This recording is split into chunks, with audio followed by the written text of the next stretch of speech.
So I'm Cadet Tomlinson, and today I'm going to demonstrate how to do a full patient evaluation all the way from care under fire until tactical evacuation care. So first thing's going to happen is you're going to be walking along. Some type of contact's going to be initiated, whether it's gunshots or IDF. So the first thing you're going to do is get down. Return fire if there's an enemy, or just seek cover. So if there's an enemy, you're just going to bang, bang, bang. Hey, can you return fire? Bang, bang, bang.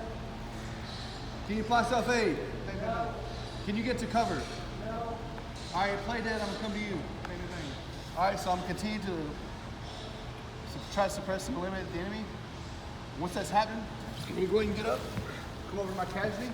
At this point, I form my general impression. So what do I see? I'm gonna go straight to it. So say I see amputation or gunshot wound to the left leg. Get that proximal pressure, find the tourniquet on the casualty, apply that tourniquet.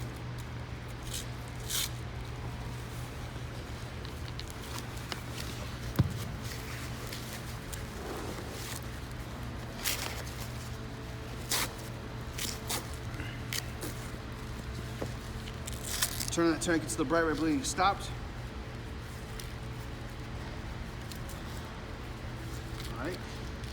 All right, so that's all I saw. Now I'm gonna continue to check all the other extremities for any blood.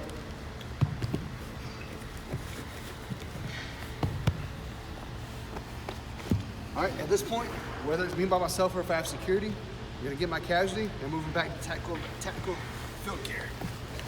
1, 2, 3. Kick with me. All right, so once we get behind cover, lay my casualty down, reassess that tourniquet. All right, it's still holding. At this point, I'm gonna do another blood sweep. What I'm checking for is transitional zones, so like the neck, the armpits, and the groin. Looking for any blood. Looking for any blood. Looking for any blood. Looking for any blood. All right, so that's H. Now you're gonna go straight into airway.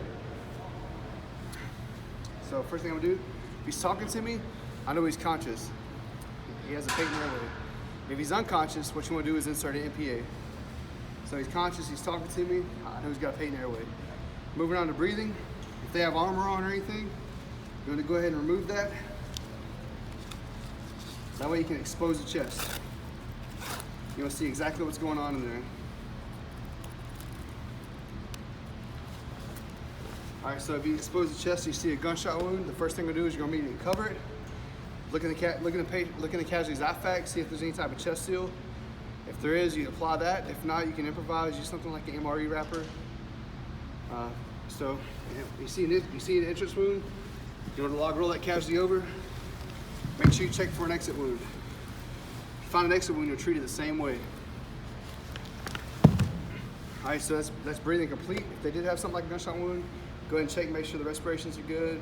Check, make sure you don't have one side of the chest is rising while the other is not. So that's breathing.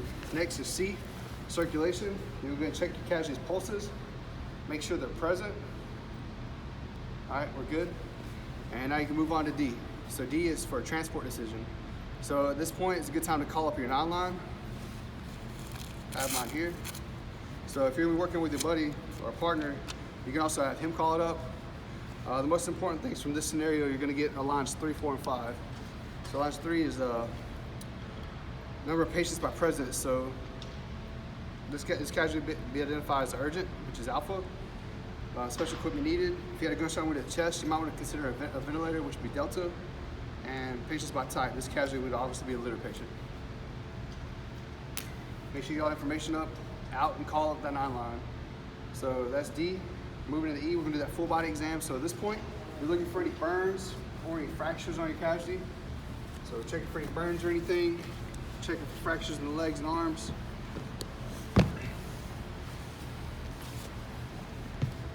If you do find a burn, it's best to wrap it with sterile gauze. Anything like the fingers and toes, you wanna make sure you separate that, wrap them individually. So that's E. So once you get done checking for the full body exam for burns and fractures, you're gonna go ahead and get those vital signs. So we're checking for respirations, we're checking for pulses again, checking to see if he's unconscious, is responsible for verbal or unconscious or verbal or pain. And then we're moving on into preventing hypothermia. So probably one of the most important steps. So this time you're gonna package your casualty up. If you have a litter or anything, it's best to log roll casualty, put that blanket under your casualty, and then wrap them back on the litter, or flip them back on the litter and wrap them up in the hypothermia blanket. And once that's done, you can start initiating documentation.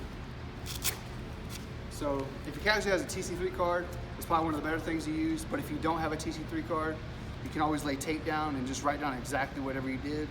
So you want to write down all the injuries that the casualty has and any interventions that you've done, as well as the vital signs. So once that's done, your helicopter, your bird, your evacuation assets should be on their way. So it's time to get this casualty to the evacuation platform. All right, so this time you're gonna go ahead and log roll the casualty over. Any type of packing you might have, you wanna go ahead and put it in there now. Wrap it up under him, get this litter on his back, and you can kind of roll him over on the litter.